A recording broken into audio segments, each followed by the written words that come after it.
Hema committee வந்து பெரிய விஷயத்தை வெளிக்கொண்டு எல்லா இண்டஸ்ட்ரியா இருக்கின்றன கமலங்கள் திரைத்துறையில திரைத்துறையில தமிழ்நாட்டிலையும் அது போல ஒரு நாலு சவுத் இந்தியன் லாங்குவேஜஸ்ல நடிச்சிருக்கேன். நான் எப்பவுமே சொல்வேன், நான் அதை பத்தி அந்த மாதிரி ஒரு சம்பவம் நான் ஆக்கல. ஆனா நான் மறுபடியும் கேட்கிற கேள்விதான் எல்லா துறையில இருக்கு. அது ஏன் சினிமா மட்டும் குடிச்சிட்டு உட்காந்துட்டு இருக்கீங்க? ஏன் ஹேமா கமிட்டி வந்து ஒவ்வொரு துறையில இருக்கணும்னா ஏன் யாருமே அதை பத்தி கேள்வி கேட்கல? ஏன் ஐடி டிபார்ட்மெண்ட்ல நடக்கலையா? இல்ல வேற மெடிக்கல் டிபார்ட்மெண்ட்ல நடக்கலையா? பள்ளிக்கூடத்துல நடக்கலையா? இல்ல எஜுகேஷனல் டிபார்ட்மெண்ட்ல நடக்கலையா? இல்ல அரசியல்ல நடக்கலையா? எல்லா இடத்துல நடக்குது, உங்களுக்கு எல்லாருக்கும் தெரியுது. அப்புறம் ஏன் வந்து சினிமா மட்டும் குடிச்சிட்டு உட்காந்துட்டு இருக்கீங்க? நான் பிடிச்ச முயலுக்கு 3 கால் தான். அது சினிமா எல்லா பழைய எடுத்துட்டு சினிமா மேல போடுங்க சொல்றது தப்பு. எல்லா துறையிலும் இந்த மாதிரி கமிட்டி இருக்கணும்னா சொல்லுங்க, நான் ஒத்துக்கிறேன். நீங்க அந்த தீர்மானங்கள்ல வெளியிட்டிருக்காங்க, 7 தீர்மானங்கள் நிறைவேற்றப்பட்டதுன்னே சொல்லி தென்னிந்திய நடிகர்கள் வெளியிட்டிருக்காங்க. அதுல ஒரு முரண் என்ன அப்படின்னா, முதலில் அந்த நடிகருக்கு எச்சரிக்கை கொடுப்போம் அப்படின்னு ஒரு தீர்மானம். முதலில் ஒரு நடிகருக்கு எச்சரிக்கைன்னா அவங்க அதை சுதாரிச்சுட்டு இல்ல யாரு சொன்னாங்களோ அவங்க மேல ஏதாவது ஒரு விஷயங்கள் பண்றது கூட வாய்ப்பு. என்ன விஷயங்கள் கொஞ்சம் தெளிவா இருங்க. ஏதோ ஒரு விஷயங்கள்னா என்ன விஷயங்கள்? அவங்க படிப்பு மாதிரி விஷயங்கள் என்ன அது நீங்களே சொல்லுங்க.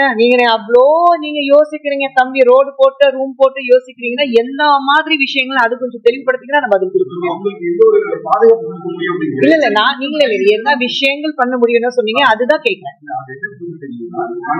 முன்னாடி எச்சரிக்கை கொடுக்கும்.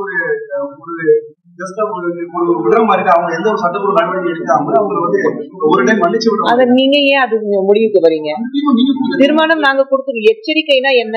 யாரு இருந்தாலும் முதல்ல எச்சரிக்கை தான் கொடுப்போம். அது வந்து என்ன உங்களுக்கு அது தீர்மானத்துல என்ன இருக்கு?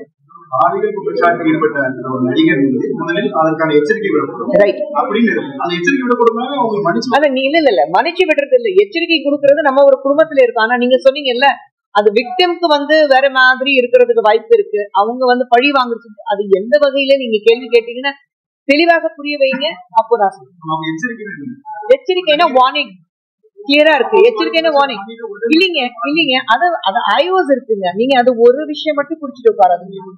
7 தீர்மானங்கள் இருக்கு. 7 தீர்மானங்கள்ல என்னென்ன இருக்கு, அந்த எச்சரிக்கைங்கிறது எந்த அளவுக்கு இருக்கு, அதுக்கு ஏற்ற மாதிரி we have to bring a IOS, அந்த இன்வெஸ்டிகேஷன் நடக்கும். அதுக்கு ஏற்ற மாதிரி தான் ஒரு நடவடிக்கை எடுக்க முடியும். மீடியாவுல பேச வேண்டாம் சொல்லிட்டு ஆமாங்க. தனி இமெயில் கொடுத்துப்போ ஏற்கனவே அதனாலதான் ஒரு இடத்துல இருக்கு. ஏன்னா இன்னைக்கு எல்லாரும் வந்து அதான் சொல்றேன், சினிமா தான் சொல்லிட்டு இருக்கீங்க. நான் சொல்றேன், ஒரு ப்ராப்ளம் இருக்குன்னா வந்து எங்ககிட்ட பேசுங்க. எங்க மாதிரி ஆளுங்க அங்க உட்கார்ந்துட்டு இருக்கோம். உங்களுக்கு நியாயம் வாங்கி கொடுக்கறதுக்காக அங்க உட்கார்ந்துட்டு இருக்கோம். உங்களை பாதுகாக்கிறதுக்காக ஒரு அமைப்பு உருவாக்கப்பட்டு. So you come to us. நீங்க எங்ககிட்ட வாங்க, நாங்க உங்க பிரச்சனைகள் தீர்க்க வைக்கிறதுக்கு. இன்னைக்கு ஒருத்தர் பேசுவாங்க, நாளைக்கு இன்னொருத்தர் பேசுவாங்கன்னா தேவையில்லாம நம்ம வந்து ஒரு விஷயம் வந்து ப்ராப்ளம் சால்வ் பண்றதுக்கு பதிலாக நம்ம வந்து திணி கொடுத்துருக்கோம். வேற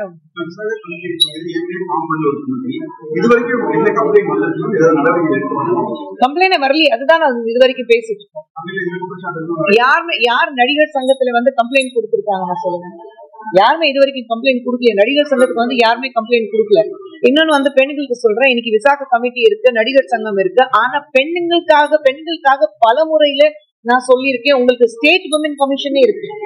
நீங்க வந்து நேஷனல் கமிஷன் ஆஃப் விமனுக்கு NCWக்கு வரணும்னு அவசியம் இல்லை. உங்களுக்கு ஸ்டேட் கமிஷனே இருக்கு. நீங்க ஏன் ஒரு புகார் கொடுக்க மாட்டேங்கிறீங்க? ஏன் உங்களை வந்து நீங்க யார் உங்களை தடுக்கிறாங்க? எது வந்து உங்களை வந்து தடுத்தது? இல்ல நான் ரிப்போர்ட் பண்ணக்கூடாதுன்னா என்ன பிரச்சனை இருக்கு நான் கேட்கிறேன். Thank you.